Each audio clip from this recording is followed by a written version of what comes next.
have you back, and this lesson is a continuation of the previous lesson. Today I will be teaching other aquatic food organisms, that is, other organisms that live in water aside fish that can also be used as food by man. There are animals that live in water also that can be used as food by man, but they are not fishes. Now we are going to consider them and we're going to place them into categories. The first to be discussed is crustacean. What are crustaceans? Crustaceans, they are animals with a hard shell and several pairs of legs. Now, these animals usually live in water, and they include the likes of crabs, lobsters, shrimps, prawn, crayfish, etc. And these are crabs. They can also be farmed, that is, they can be reared. Crayfish as well, the shrimp, prawn. Another category is the mollusk. Mollusk, it belongs to the phylum Mollusca. They are any soft-bodied invertebrates of the phylum Mollusca. Invertebrates are animals without backbone, and they're usually wholly or partly covered with shell. Some mollusks include river snail, periwinkle, oysters, etc. They live in water bodies or wet environments. These are oysters. These are periwinkles. They are farmed in a very wet environment. These are marine periwinkles. Another category is the reptiles. Reptiles, a class of vertebrates. It is particularly made up of mostly river snakes, turtle, and alligator. That include the likes of crocodile as well. Turtle, alligator, and etc. Now, mammals.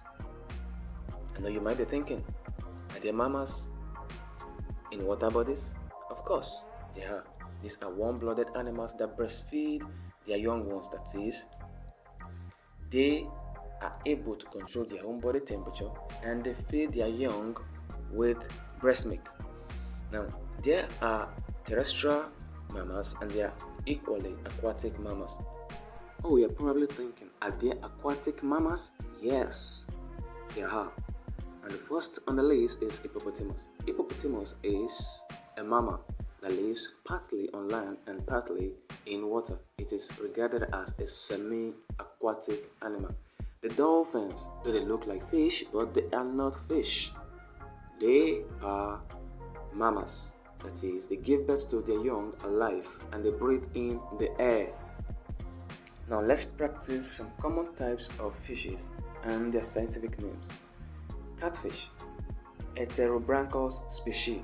Repeat after me. Heterobranchus species. And the electric fish is Electrophorus electricus. Very good. And the moonfish is Centarinus species. The milkfish, this is quite simple. Canos canus. Canos canus. The carp is Cyprilius carpia. Excellent. The snakehead fish is Canos obscura.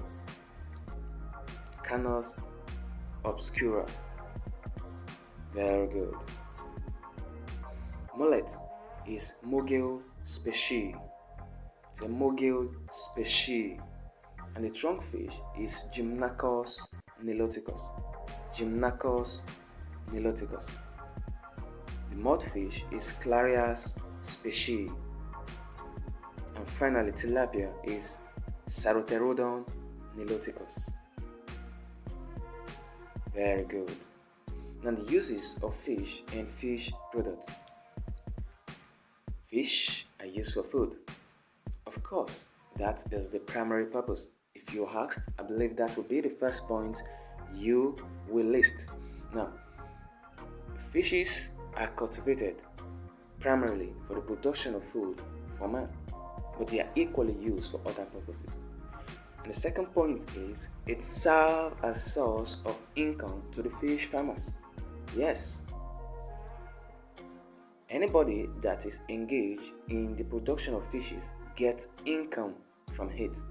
So it serves as a source of income for fish farmers. And fish watching. People derive pleasure from watching fishes, either in aquarium or in ponds. They derive pleasure from watching fishes. And scientific research. Now, scientists use fish to carry out one or two research, for some reasons, for the sake of science. And recreation. There are sport festivals that has to do with fishing. Now people go out to ease themselves, have fun by going on sport fishing. Improvements of human health. There are certain fishes, especially the tilapia, that can be grown in water bodies where there are lots of mosquitoes, to be able to control mosquitoes that transfer illness such as malaria. Now, byproducts of fishes. What are these products used for? Apart from eating or selling the fish, there are other products derived from the fish that can also be useful to man. The fish meal. Now, fish can be grounded into powder to feed farm animals. It's a very proteinous component of animal feed.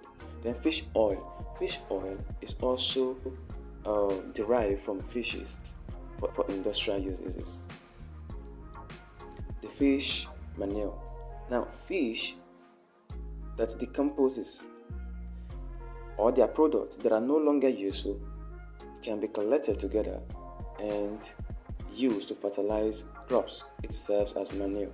The fish skin is equally useful in the production of leather, processing and preservation of fishes. The following are ways of processing and preserving fishes. And the first one is smoking. Second, drying, canning, salting, chilling, and freezing, icing. We'll discuss this one after the other.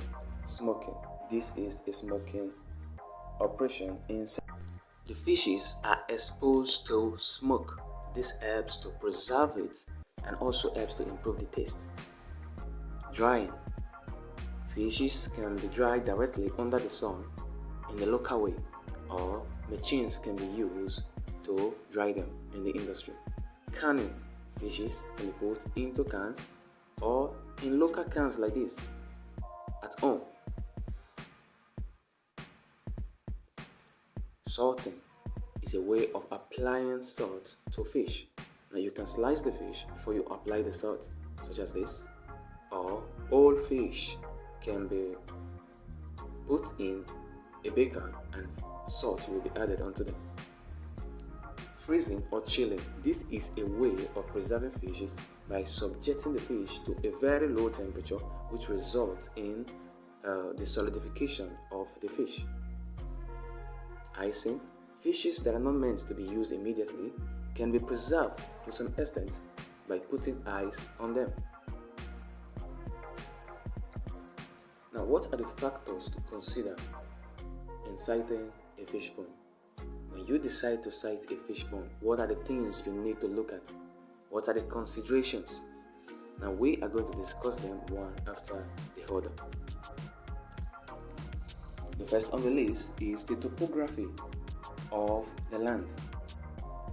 A slopy land is not good for sighting fish pond, as this will require a lot of labor to make it up to standard. Get a level land to sight your fish pond. The type of soil available in the area also determines.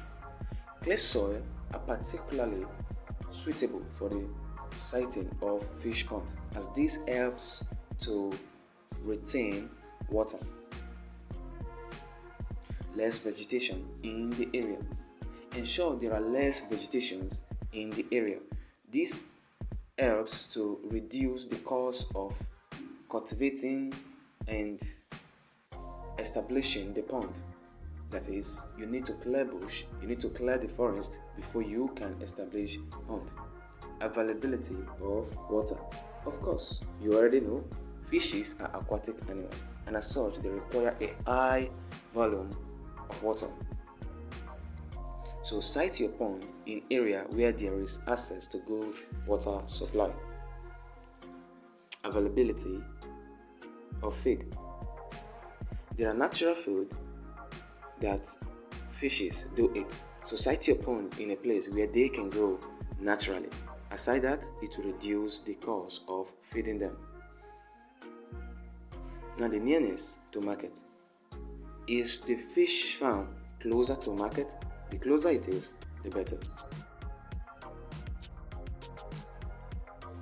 Thank you for watching and have a good day. Ensure to watch the next video by Mr. Solomon Oloyede on fishing tools.